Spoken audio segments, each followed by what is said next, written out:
O Papa Francisco instituiu 2015 como o Ano da Vida Consagrada. E em comunhão com toda a Igreja, o programa Pelos Caminhos da Fé vai mostrar reportagens especiais de pessoas que consagraram suas vidas a Deus. Hoje vamos conhecer mulheres que deixaram tudo para serem missionárias, servindo a Cristo nos pequeninos.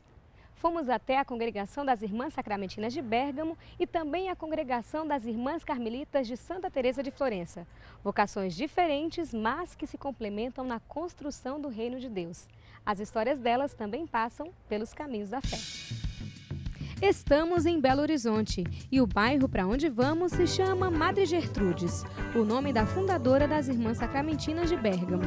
O bairro é conhecido pelos trabalhos da congregação na Associação Mineira de Proteção à Criança.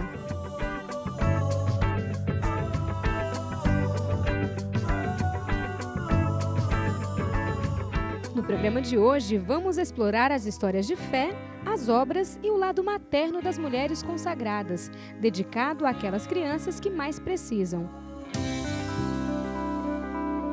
A gente sabe que a fé sem obras é morta, e aqui fé é o que se tem de sobra. Mas as obras também transbordam na vida dessas consagradas. Vocês não se casaram, irmãs não têm filhos, mas vocês têm toda essa acolhida, esse relacionamento maternal com essas crianças. É assim, tem um sentimento materno mesmo, de filhos com eles? É um carinho muito grande, né? Como diz a nossa Santa Madre Gertrudes, com a doçura conquista os corações, né? Então, assim, quando a gente vê essas crianças chegando, né, com aquele sorriso, né? É tão gostoso você sentir que você está aqui dedicando todo o tempo, dedicando esse espaço, organizando tudo para que eles se sintam bem. Como se a gente estivesse fazendo para a própria família, né? Para os nossos filhos, na nossa própria casa, né? Nós atendendo esse número tão grande, né? 454 crianças. E com isso também, né, a comunidade, né? Porque a comunidade se sente, né, beneficiada com essa formação dada às crianças, com esse espaço de acolhida, né? Onde eles passam 8 horas da jornada deles aqui, mais do que nas próprias casas deles, né? Que quando eles vão à tarde, eles já chegam à noite e já vão dormir, né? No outro dia cedinho já retornam para a instituição. Antes de desbravarmos a história de fé das irmãs da congregação, vamos conhecer o carisma mais puro que veio de Deus para o coração da fundadora Madre Gertrudes. Irmã, qual a história de fé da Madre Gertrudes Comensoli? Madre Gertrudes, ela é nascida em uma família, né, tradicional, católica, e onde ela foi assim desenvolvendo, né, a sua espiritualidade. Com 6 anos, ela já tinha um amor profundo pela Eucaristia. Tanto que nós falamos assim, que ela roubou a Eucaristia. Porque com 6 anos, ela se vestiu como uma senhora, né, e a missa era bem de madrugada, e ela conseguiu ir participar da missa e realmente comungar sem ter idade. E esta ousada menina de fé espalhou o carisma que Deus lhe deu a várias partes do mundo.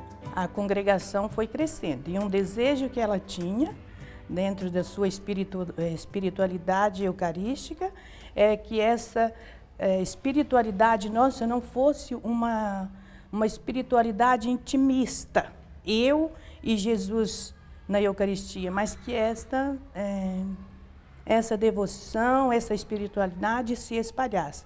E foi um grande desejo dela, antes de morrer, que saísse do próprio país, que é a Itália, né? E hoje nós estamos na África, Equador, Bolívia, Croácia, Itália e Brasil. Irmã Luzia, a senhora faz parte dessa congregação. Quantos anos já? E como que foi seu chamado? O que é para a senhora ter essa vida consagrada, a vida inteira dedicada, consagrada a Deus? Olha, eu estou com 33 anos, né, de vida consagrada desde a formação.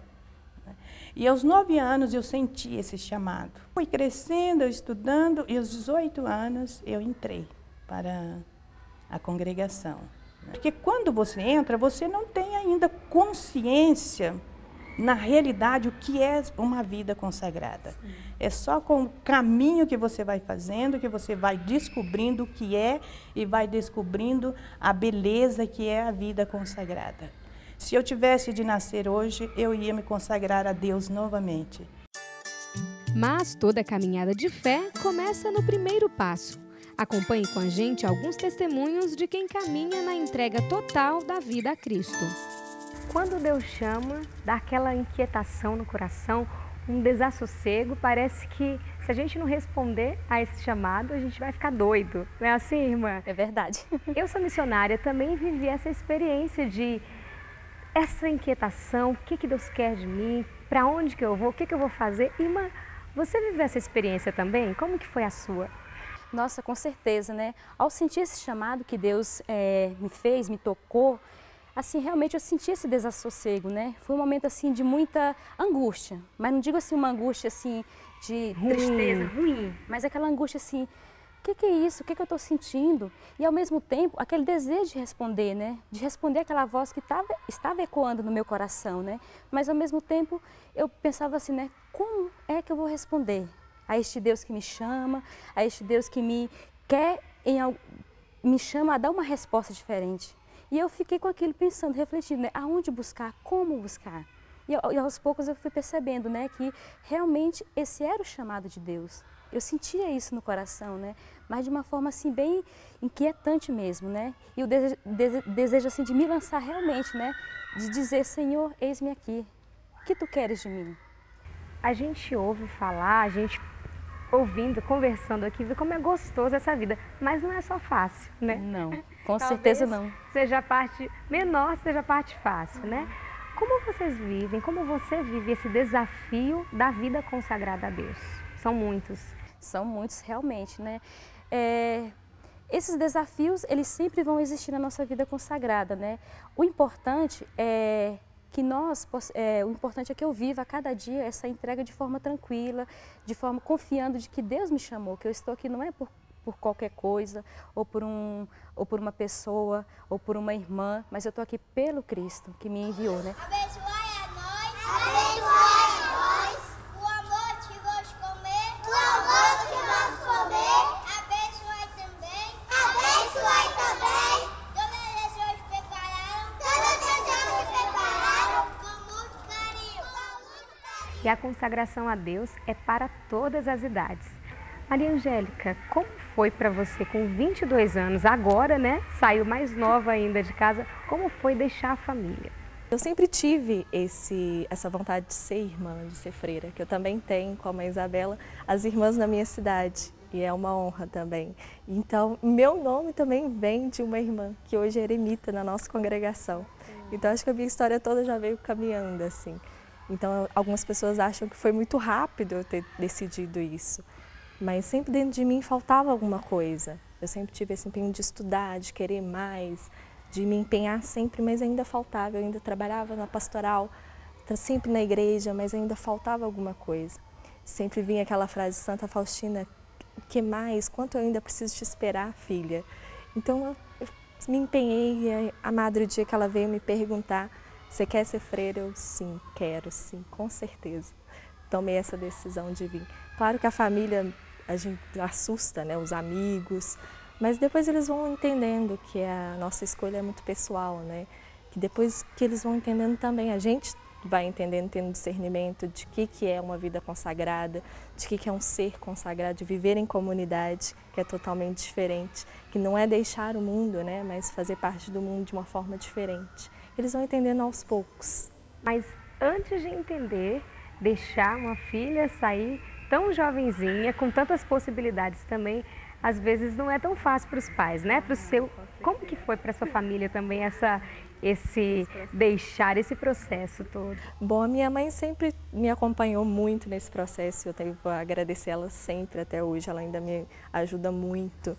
Meu pai também aceitou, meus pais são separados, mas aceitou bem assim a minha família. O meu irmão, que é hoje ainda, os meus amigos ainda estranham assim a vida Tipo, por quê, né? No auge da adolescência, no auge da beleza, no auge da formatura, de tantos empenhos, de tanta coisa boa, né? Deixar a vida assim, de uma forma tão rápida. Mas aí eles vão percebendo que você vai mudando e vai percebendo que isso é bom, isso é belo. E aí sim eles vão entendendo que é a vida também de uma forma diferente, que não é só aquele lado, né, do mundo. Vale a pena? Com certeza, vale muito a pena.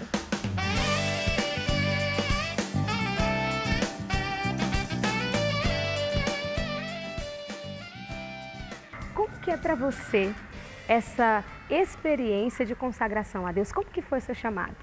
Bom, meu chamado foi meio atípico porque eu cresci dentro da Casa das Irmãs. Minha mãe sempre foi muito engajada na comunidade e era muito amiga das irmãs. Então eu cresci ali naquele âmbito, né, de ver a vida consagrada acontecendo. E aquilo começou a me encantar desde muito nova. Com 8 anos foi a primeira vez que eu disse, eu quero ser irmã. Na minha cabeça de criança era uma coisa muito bonita, que depois aos poucos eu fui descobrindo o que era realmente. E aí, quando eu estava com 13 anos, a irmã perguntou para mim, você quer ainda ser irmã? E eu ainda sem entender direito, sem conhecer direito, falei, quero. Saiu aquele quero assim de dentro de mim e aí foi. Eu comecei, dali eu nunca mais saí. Comecei a ser acompanhada, a conhecer e foi um processo de escuta, né, de discernimento. Eu namorei nesse meio tempo porque as irmãs orientaram a Isabela viva como uma jovem normal. Então eu conheci muita gente, eu estudei, fiz faculdade, mas foi um processo de escuta, de discernimento, de muita oração. Até chegar o dia que eu falei, é isso que eu quero entrar. E vim. E aí também aqui foi um processo de discernimento, de muito medo, de vontade de voltar, de querer a mamãe, de querer aquele conforto da casa. Mas assim, diante dele, diante do nosso carisma, né, que é a educação, que sempre foi uma coisa que mexeu muito comigo, eu tenho esse ímpeto da aprendizagem dentro de mim, e a adoração, né, dentro dessa adoração foi me alimentando e foi me fazendo caminhar até hoje, o 2º ano de noviciado, ver a profissão agora de pertinho, dá um frio na barriga, mas a gente confia, né? Santa Teresa dizia que pela nossa força a gente não consegue, né? E a fundadora tinha muito essa espiritualidade regada por Santa Teresa de Jesus. E Santa Teresa diz, pelas minhas forças eu não sou capaz, mas por ele tudo posso, né?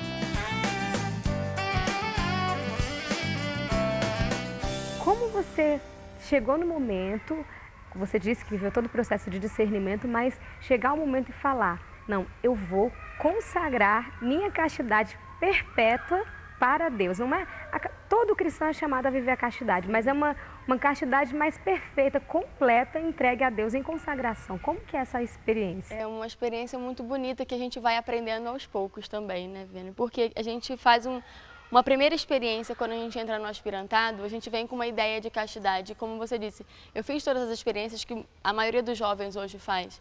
Eu trabalhei, eu tive uma excelente oportunidade de emprego, eu tive uma excelente oportunidade de faculdade, até de continuar essa faculdade. E aí, quando eu cheguei, eu falei, o que eu vou fazer com isso tudo, sendo que dentro de mim alguma coisa a mais me chama. E vim fazer essa experiência e ao chegar aqui me deparei com essa realidade de conhecer melhor essa castidade. E quando você vai se aprofundando e vê que a castidade é além do consagrar a sua sexualidade, é além daquilo tudo que o mundo hoje apresenta como uma coisa muito importante, mas é esse abrir o seu ser para o outro, em nome de um amor maior.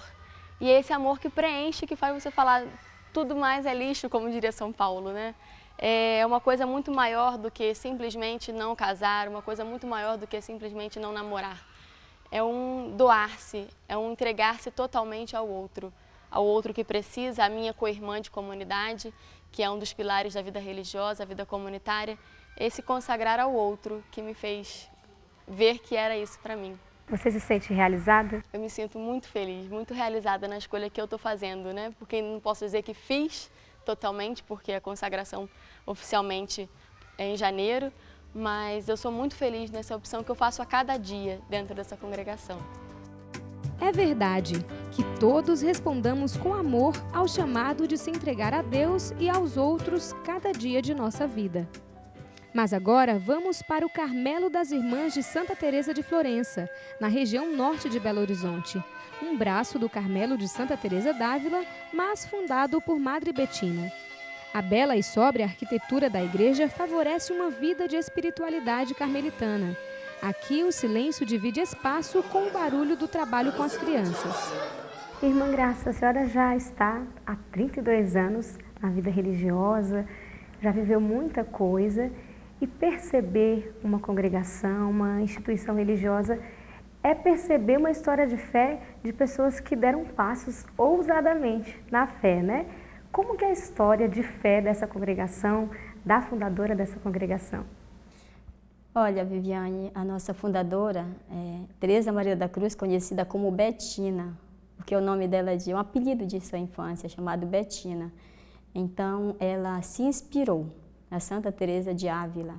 E com os 18 anos, ela ficava nessa busca, ela não sabia se ela queria ser franciscana ou carmelita. Ela não sabia. Chegou um dia que ela, rezando, no seu momento mais profundo de contato com Deus, de oração, ela disse, finalmente venceu Teresa, né? E Santa Teresa foi assim inspiradora.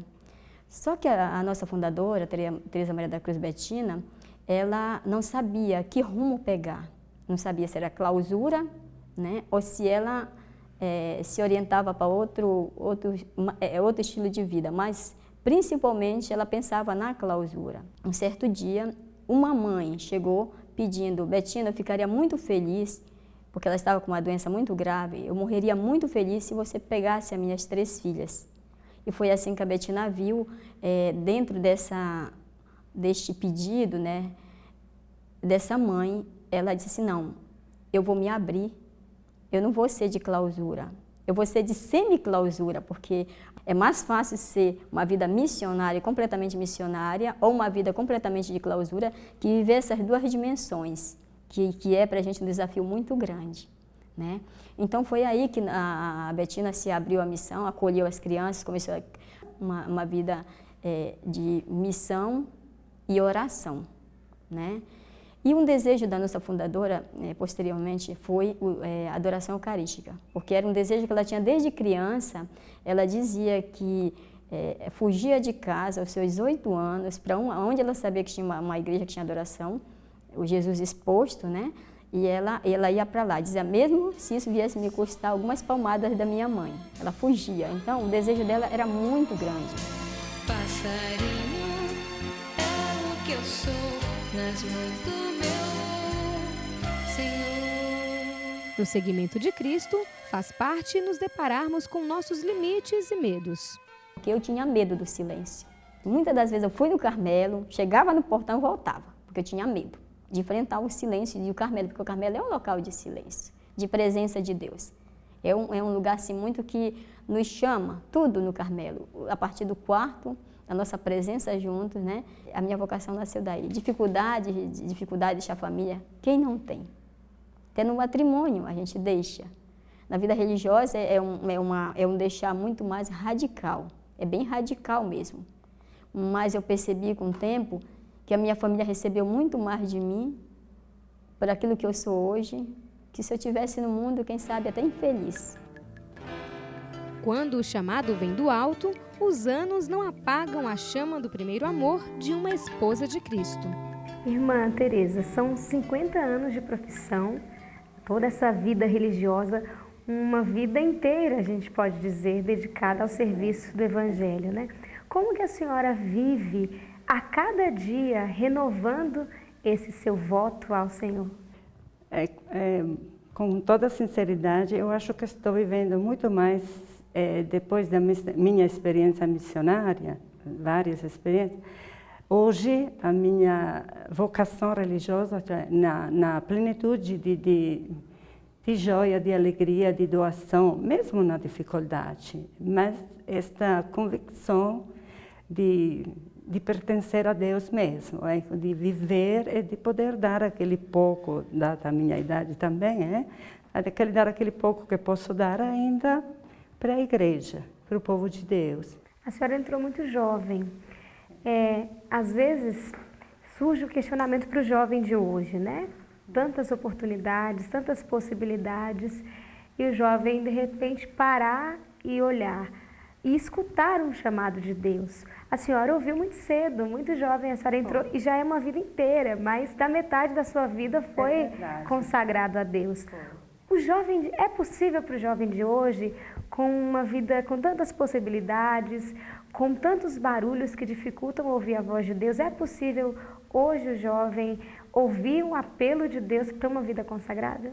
Eu acho que talvez no jovem, meu modo de ver, falta este momento de pensar, de olhar em si mesmo e dizer, mas o que é que eu quero da minha vida?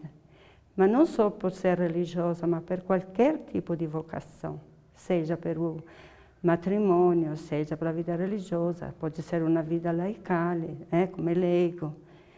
Ele não para de chamar. E sentindo o doce perfume da verdadeira paz exalada pelas Irmãs do Carmelo, outros leigos se achegam a elas, seguindo lado a lado no trabalho e na amizade. Josemar, você está desde o início desse projeto que as irmãs desenvolvem aqui, que tanta gente já faz parte. Você é monitora aqui, né? Você tem contato com as crianças de diversas realidades e idades também. Você percebe ser efetivo na vida deles também? Você consegue fazer uma análise de como eles chegaram e das mudanças já que aconteceram na vida deles por causa dessas oficinas? De fato, porque crianças que vêm com uma pouca autoestima, desprovida de carinho e de relações, de direitos violados, cresce neles o desejo de direito. Eu posso. Aquilo que foi me negado, estão dizendo que eu posso fazer isso. Você também, nessa convivência, você vê muitas realidades como elas entre si, né? Tem a congregação que vivem a fraternidade própria, mas vocês que trabalham também com elas, vocês têm esse acesso a elas de forma diferente, claro, mas com uma certa proximidade também. O que você percebe, assim, o que mais chama a atenção na vida carmelita dessas irmãs? É o desejo de estar próximo com o outro. Querendo ou não, tornamos uma grande comunidade, né? De consagrados e leigos, né? Desse exercício junto. A questão da correção fraterna, do carinho e do cuidado de saber trabalhar com o outro. Isso que chama a atenção nesta casa, nessa espiritualidade desta casa. Enquanto esse Cristo que o outro se apresenta para mim, nas suas nuances e necessidades. Isso está muito claro nelas. E nos ajuda muito, enquanto pessoa, a crescer também na fé. Felipe, sua história de trabalho está interligada com a história das irmãs aqui, do que elas desenvolvem aqui. Como você veio parar aqui? Assim, bom, meus pais, é uma história de família, né? Os meus pais são leigos consagrados pela Ordem Secular aqui do Carmelo, que se encontra um grupo aqui na comunidade. E a gente sempre participou da comunidade, e a comunidade está sempre tentando, né, ajudar aqui o Centro Betina na angariação de fundos e tudo. E aí a gente vive, né, vamos dizer assim, a realidade daqui todos os dias já, mesmo como leigos, né? E aí eu fui convidado neste ano para estar participando aqui no Centro Betina de forma especial, né, com um trabalho mais contratado, né, como educador social. E aí foi um processo assim, já fazia parte de uma certa forma e agora estou mais de dentro do projeto, né? Profissionalmente. Profissionalmente, isso. E Felipe, você também, com essa convivência com as irmãs, certamente você bebe muito da espiritualidade delas também. Isso, de certa forma, interferiu em alguma coisa na sua vida? Com certeza, porque é um trabalho, essa parte do Centro Betina é um trabalho social e tudo, mas tem sempre o intuito das irmãs de estarem ajudando, né, no anúncio do Evangelho das diversas formas, né? Como a campanha da Fraternidade esse ano, né, a questão da sociedade. Então é uma forma, um rosto, né, no rosto novo de Jesus que a gente tenta mostrar e com o trabalho delas ajuda a gente na nossa espiritualidade, no nosso crescimento, nosso amadurecimento também como pessoa, né? E elas estão sempre acompanhando de formas, como mães pra gente, né? Elas estão sempre ajudando na caminhada nossa. Com ternura de mãe, elas acolhem os filhos espirituais que Deus deu. Muitas vezes trabalham escondidas como missionárias dos bastidores da vida e passam os dias em oração pela humanidade, intercedendo pelas dores do mundo. Que as nossas orações se voltem também a elas, mulheres que resgatam almas e nos apontam o caminho do céu. consagrar a vida a Deus e ao seu serviço em favor da humanidade. As religiosas que conhecemos vivem essa vocação com alegria, disposição e amor. Um exemplo de fé para toda a igreja. E você, conhece histórias de fé? Envie um e-mail para nós. Vamos nos emocionar juntos com verdadeiros testemunhos da nossa fé. Até o nosso próximo encontro. Flores entreabertas, botas de ouro, lindas rosas.